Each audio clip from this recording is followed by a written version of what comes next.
Good morning. This is Erwin St. Rose reporting for WKEJ News in Chicago. In local news, at least 8 people have died and 41 others were wounded in shootings across Chicago this 4th of July weekend. Among those who died was a 7-year-old boy who was shot while watching fireworks in Humboldt Park with his father just before midnight on Saturday.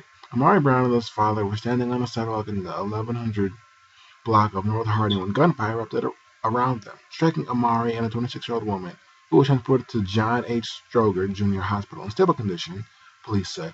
Both were shot in the chest. No one is in custody for the shooting. Activist pastor Ira Akri of Greater St. John Bible Church on the west side said he will offer a reward for any information leading to the offender's arrest.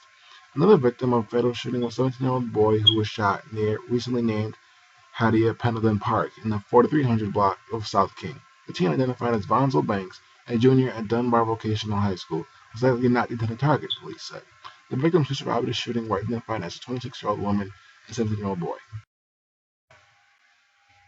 In sports news, the United States women's national team won its third Women's World Cup on Sunday, beating Japan 5-2, and extended a quarter-century run of dominance in women's soccer. The national team has never finished worse than third in the competition and has consistently ranked near the top of the worldwide rankings since FIFA started keeping such records in 2003. 4 Olympic gold medals in 5 tries adds to the Americans' haul. Victory is normal, losses are rare and painful. Experts said the U.S. wouldn't be the powerhouse it is today without Title IX, a law that prohibits discrimination on the basis of sex in federally funded education programs and activities. Soccer is one of the most popular sports among girls, Sandra said, and popularity blossomed after U.S. women won the World Cup in 1999. The National Women's Law Center Chandri has done research on Title IX violations in each state. Georgia ranks worse, she said. We still hear regularly from parents and students across the country about girls not getting to play sports that they want to play, about girls' teams playing on inferior fields and in inferior facilities. This is something that is all too common, she said. That's visible even at the 2015 Women's World Cup, which is being played on artificial turf, blamed for more injuries than the grass that men play on.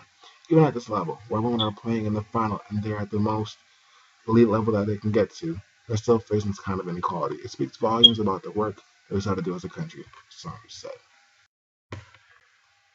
In business news, on the heels of several major corporations distancing themselves from Donald Trump's various business interests, the Republican presidential candidate admitted that he didn't think the corporate backlash to his inflammatory comments about Mexican immigrants would be quite this severe. I knew it was going to be bad because I was told this. All my life I have been told this. If you are successful, you don't run for office. Trump said in an interview on Fox News, addressing the recent spate of businesses that has severed relationships with his brain. I don't know it was going to be quite this severe, but I really knew it was going to be bad. Trump's comments since have led a spate of corporations, including Macy's, NBC Universal, Univision, and mattress company Serta, to disavow their partnerships with the business mogul. The Republican presidential candidate has since defied those companies, even suing Univision for $500 million because of their dropped pageant contract, and defended his statements on immigration.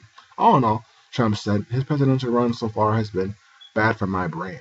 For the people who say I'm doing it for my brand, this isn't good for my brand. I think it's better for my brand, he said. Maybe I'm leading in polls, but this is certainly not good. I lose customers, I lose people. I had one of the top shows on television, The Apprentice, and I decided not to do it because I wanted to do this. I give up hundreds of millions of dollars of deals where I'm doing this. Then you hear about NASCAR and you hear about NBC and you hear about, different people that drop Trump because Trump wants safety in the United States. If you think of it, what am I doing? I say let's make our country safe, and people are offended. It's incredible to me.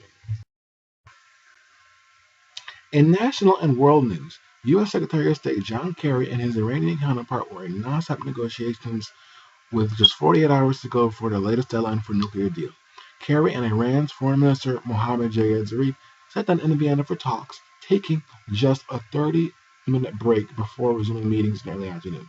Kerry addressed the press during a brief news conference before several more foreign ministers were expected to join the talks.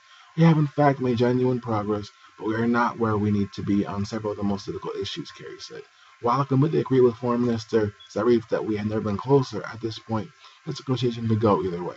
Pressure is mounting. Iran and its world powers have set a Tuesday deadline for a comprehensive deal on Tehran's nuclear program. The U.S., along with Britain, China, France, Germany, and Russia, want curbs on Iran's nuclear program in exchange for sanctions relief.